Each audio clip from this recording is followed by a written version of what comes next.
நீல திரைக்கடலோரத்தில் நின்று நித்தம் தவஞ்செய் குமரி எல்லை என்று புரட்சிக் கவிஞர் பாரதி வர்ணித்த குமரி எல்லைக்கு காவல் தெய்வமாக திகழ்கிறார் பகவதி அம்மன். திருநெல்வேலியில் இருந்து சுமார் 80 கிலோமீட்டர் தொலைவிலும், நாகர்கோவிலில் இருந்து 19 கிலோமீட்டர் தொலைவிலும் அமைந்துள்ள கன்னியாகுமரியில் கடல் ஓரமாக அமைந்துள்ள இக்கோவிலில் ஒளி வீசும் அம்மன் அக்னியின் சக்தியாக விளங்குகிறாள்.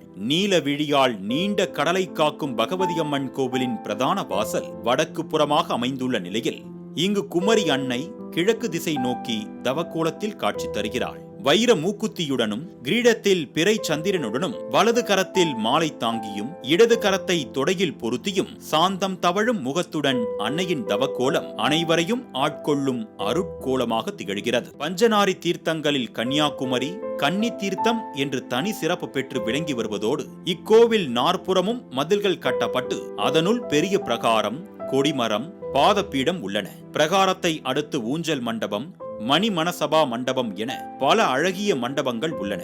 இவைகளில் புராண சிற்பங்களும் ஓவியங்களும் இடம்பெற்றுள்ளன. ஒரு காலத்தில் தேவர்களை அசுரர்கள் அடக்கி ஆண்டனர். அசுரர்களின் தலைவனான பானாசுரன் மூவுலகும் அஞ்சும்படி கொடுமை புரிந்து வந்தான். விண்ணவரும் தூயவரும் அஞ்சி மறைந்து வாழ்ந்தனர். தேவர்கள் பராசக்தியை துதித்தனர். பானாசுரன் ஒரு கன்னியாலேயே அழிவான் என்று பிரம்மன் சாபமிட்டிருந்ததால் தேவியும் அவர்களை பாதுகாக்க வேண்டி கன்னி வடிவில் குமரிக்கு வந்திருந்து கன்னியாகவே இருந்து கடும் தவம் புரிந்து பானாசுரனை வதம் செய்து தேவர்களை காப்பாற்றியதாக தல வரலாறு கூறுகிறது. இலுப்பைப்பூ மாலை அணிந்து நித்தம் தவம் செய்யும் குமரி அன்னையின் இக்கோவிலில் வீற்றிருக்கும் அம்மனின் ஆபரணமாக ஒளியை உமிழும் மூக்குத்தி காணப்படுகிறது. குமரி அன்னை கோவிலின் புறவாசலை திறந்தால் அம்மனின் மூக்குத்தியில் இருந்து வெளியாகும் ஒளி தொலைதூரம் செல்லும் கப்பல் வரை தெரிந்துள்ளது. இதனை கலங்கரை விளக்கின் ஒளி என்று தவறுதலாக எண்ணிய மாலுமி ஒருவர் திசை மாறி கப்பலை நகர்த்தியதாகவும் அதனால் கப்பல் கவிழ்ந்து விட்டதாகவும்